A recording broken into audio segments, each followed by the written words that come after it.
పిఠాపురం గెడ్డపై సంక్రాంతి వేడుకలు అంబరాన్ని తాకాయి. రాష్ట్ర ఉప ముఖ్యమంత్రి పవన్ కళ్యాణ్ ఈ పండుగ ప్రారంభ కార్యక్రమంలో పాల్గొని అచ్చ తెలుగు సంస్కృతిని ప్రదర్శించారు. ఈ సందర్భంగా పిఠాపురం సంబంధిత తప్పుడు ప్రచారాలపై ఆయన తీవ్ర ఆగ్రహాన్ని వ్యక్తం చేశారు.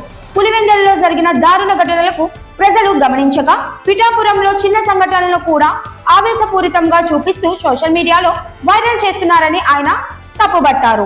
పవన్ కళ్యాణ్ స్పష్టంగా చెప్పారు, తన నియోజకవర్గంపై విషం చిమ్మే ప్రయత్నాలు ఎవరు చేసినా ఆయన దానిని సహించరు. పిఠాపురంలో ఏ చిన్న సంఘటన అయినా దాన్ని పెద్దగా చూపిస్తూ దుర్భావన పట్ల ప్రజలను మోసగించే వారిని ఆయన క్షమించరని హెచ్చరించారు. పిఠాపురంలో గొడవ చేయాలని చూస్తే ఇక్కడే కూర్చొని ఏరివేస్తాను అని ఆయన కటువుగా స్పష్టం చేశారు.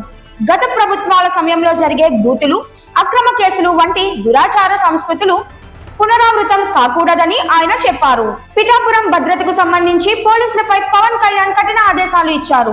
తన మాటలు మెత్తగా ఉన్న ఈ విషయాలను ఆయన వ్యక్తిగతంగా గట్టిగా తీసుకుంటారని తెలిపారు. అధికారం ఉన్నా లేకపోయినా తన చివరి శ్వాస వరకు పిఠాపురం ప్రజల కోసం పనిచేస్తానని, నియోజకవర్గాన్ని అభివృద్ధి చేస్తానని హామీ ఇచ్చారు. ఈ కఠిన వ్యాఖ్యలకు కారణం ఇటీవల కొన్ని యూట్యూబ్ ఛానళ్ల ద్వారా పిఠాపురంలో కులాల కుంపట్లు పెట్టేందుకు కొంతమంది ప్రయత్నించడం, అసలు సంబంధం లేని విషయాలను కులాలకు ముడిపెట్టి ప్రచారం చేస్తున్నారు.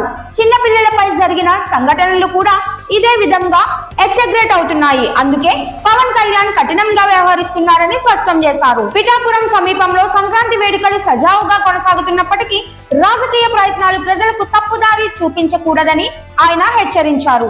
పిఠాపురం ప్రజల శాంతి భద్రత, అభివృద్ధి పవన్ కళ్యాణ్ ప్రధానంగా పరిగణనలో ఉంచారని, ఏ కష్టాలు వచ్చినా నియోజకవర్గాన్ని కాపాడుతానని తెలిపారు.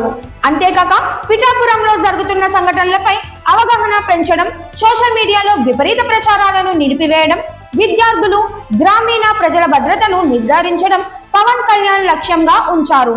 ఆయన భవిష్యత్తులో కూడా పిఠాపురం ప్రజల సంక్షేమం కోసం శ్రద్ధ చూపుతారని హామీ ఇచ్చారు.